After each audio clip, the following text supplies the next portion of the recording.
Hey cool kids, welcome back to the Nostalgia Factor.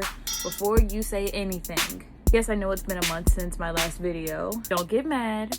Don't make that face. Don't do it.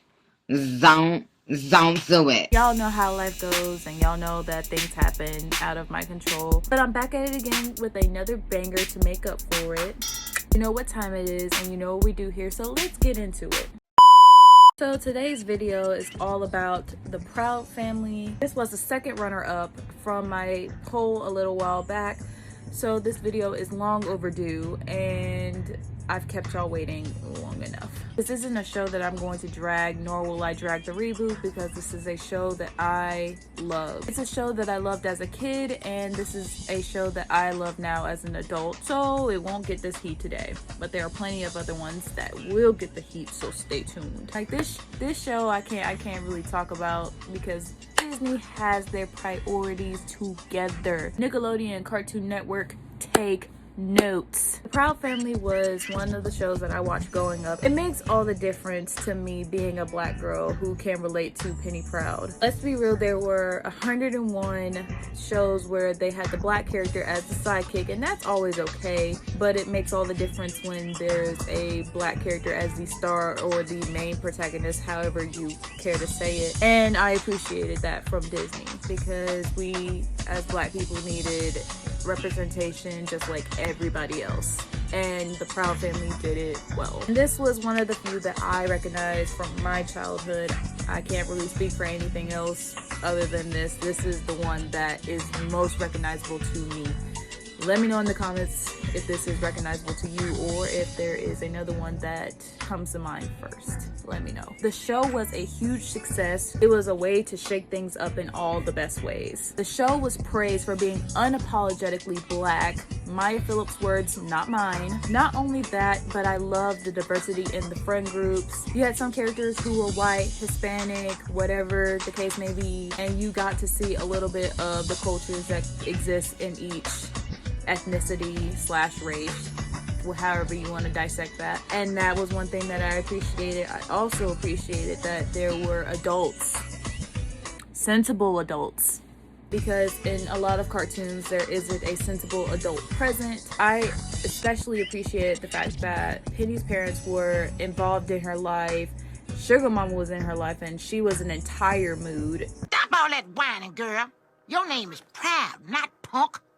Fight with me if you want. I love that the adult figures were there to steer Penny from right and wrong, and they were there to guide her through her journey throughout her adolescence. And this is the thing that I've touched on in my other episodes of the Nostalgia Factor. There isn't always a sensible adult in the series that we can always, kind of turn to, and it's nice when you can do that and do that well. So let's do the thing and talk about production of our favorite Disney family.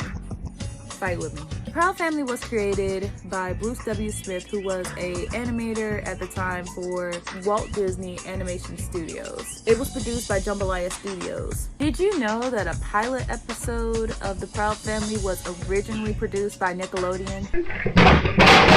I know, I was shocked too. But it was never shown to the public since Nickelodeon passed it on. It was never shown to the public because Nickelodeon dropped the ball on this one.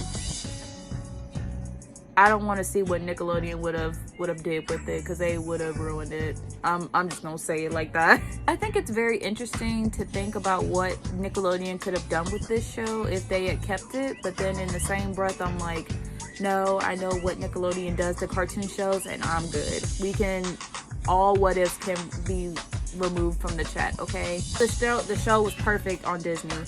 We did not need Nickelodeon to mess it up, okay? I'm sorry, girl, but no ma'am. The Proud Family was coined as the first animated Disney Channel original series, and it paved the way for future series to follow. But to my surprise, when I did my research, I found that it was only 2 seasons. It only ran for 2 seasons. It's only surprising because it felt way longer than that, but whatever, I digress. It ran for 2 seasons, and then it was followed by Proud Family the movie, which served as a wrap-up of the series. Okay, cool. At least it didn't stretch past its prime and then just kind of started to get stale. SpongeBob. But as far as a Proud Family movie, all I can say was it was a good send-off, you know? It was a good send-off since the running gag of the entire series, or one of the running gags, or the main conflict, if you will, was the fact that Penny always had this back and forth situation with her father as far as the power struggle that the two had. And I can understand that. Dads are gonna be dads and daughters are gonna be daughters. What can you do? As an adult, not a parent, but as an adult, I can see where Oscar kind of went over the top, which I get that this is all a cartoon and it's meant to be funny, but you know, there are some parents that are like Oscar in the real world, and you know, that's okay. You do you, boo. But Oscar was a little bit over the top, and it was all in the best intentions, but he was still over the top. I said what I said. But at the end of the series, Oscar learns to let Penny go and be her own person and make her own mistakes and learn from them. And then he lets her celebrate her birthday as she intended. And that's the kind of thing that we like to see.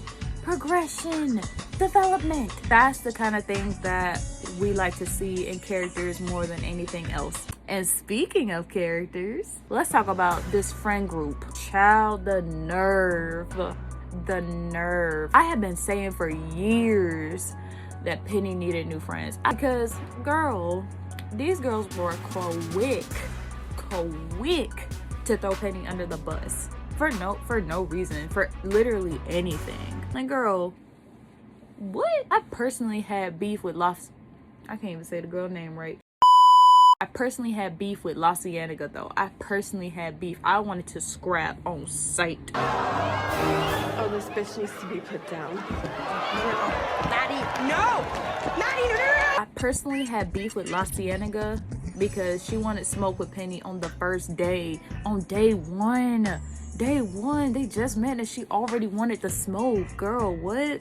Where they do that at? I'll never forget that one episode, that first episode where we're introduced to La Cienega's character, and we already know what type of time she's on. Like, she's like hateful, mean girl energy, and I'm just like, girl.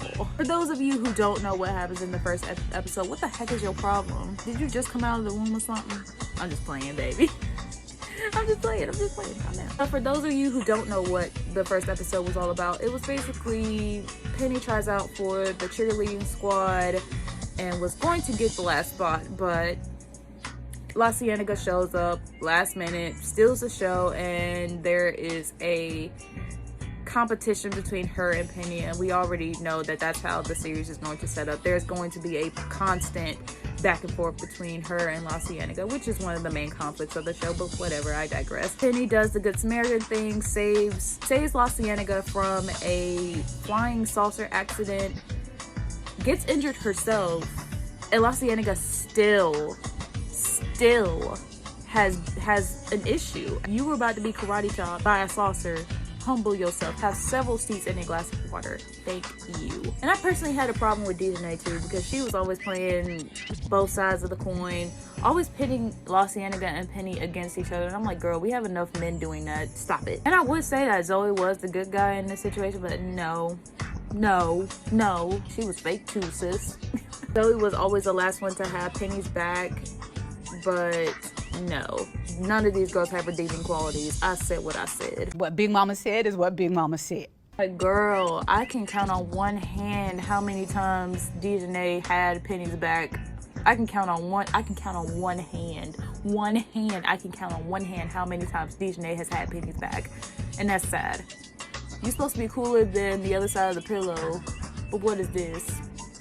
Get to the back. But I will say in the same breath, don't come for me. I will say in the same breath that it worked.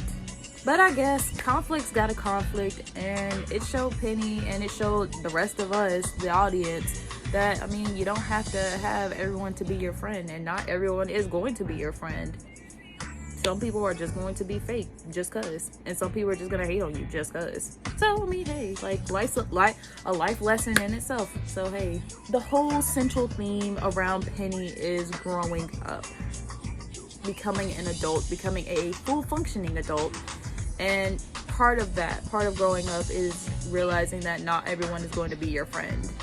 And it's okay. It's okay to not be friends with everyone.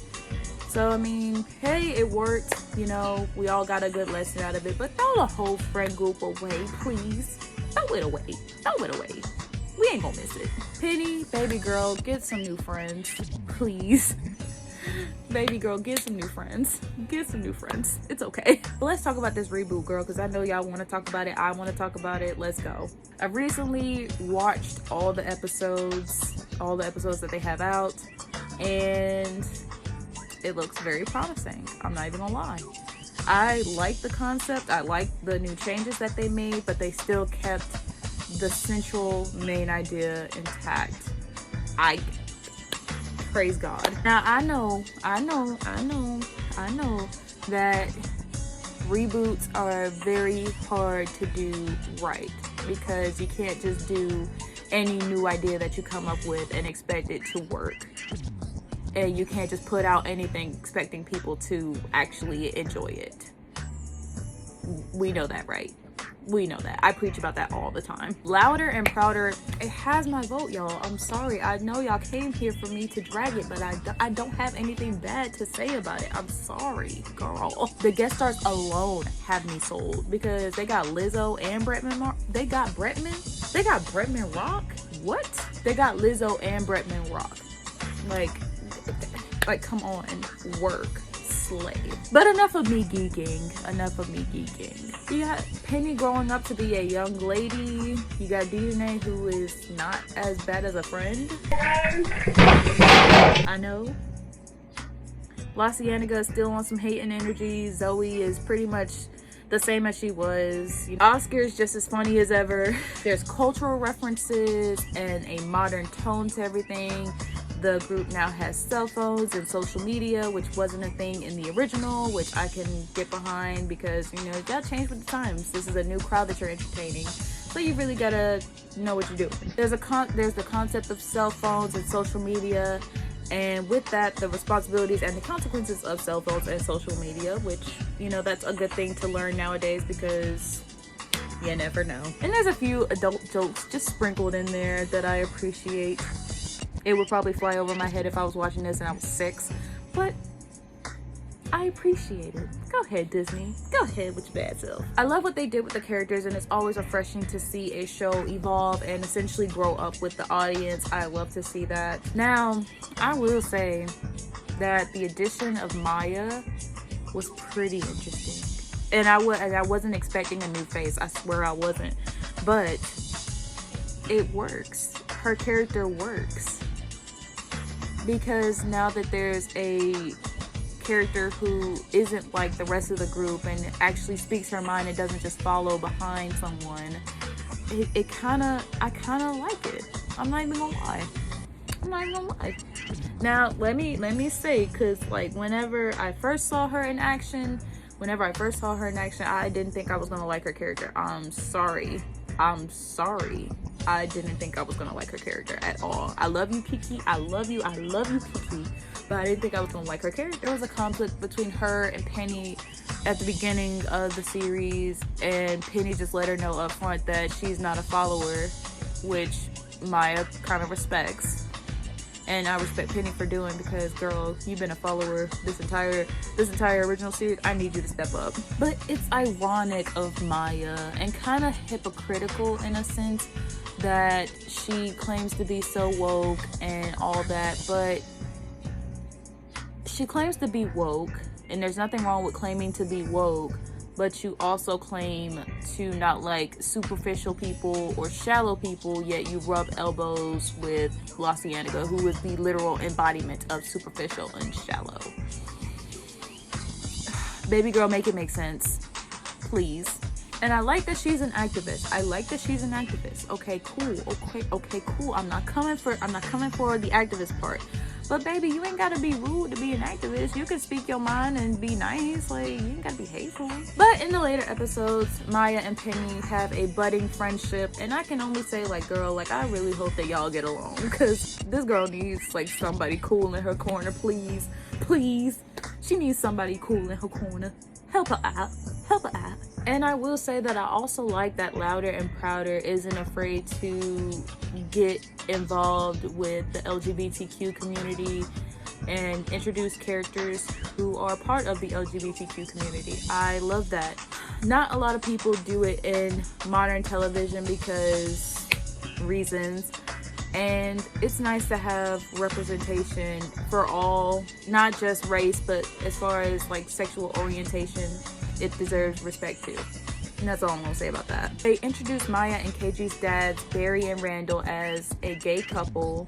I mean, I know that Michael, like, they hinted at it in the original, but in the reboot, they was like, nah, we're not hinting nothing. We're not hinting at nothing. He either is or he isn't. And Period. Period. Period. Whoo! thank you, Disney. Thank you, Disney. A lot of shows like are scared to do it, or they don't want to do it because reasons, but Disney is like, nah, if we're gonna have representation, we're gonna have representation for all. They introduced Maya and KG's dads, Barry and Randall, as a gay couple and father figures, and it was a very, I don't want to say interesting, but I want to say that it was thought-provoking, because you have kids that will respond in all different types of ways. Some cared, some didn't. Some were like, oh, the double daddy thing.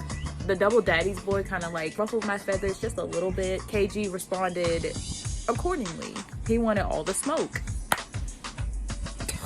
He wanted all the smoke, bro. But at the end, everyone showed their support and everyone apologized for those comments, and they learned to accept it. Even Oscar learned to accept it and see the world through Penny's eyes, and that's the kind of thing that I love to see.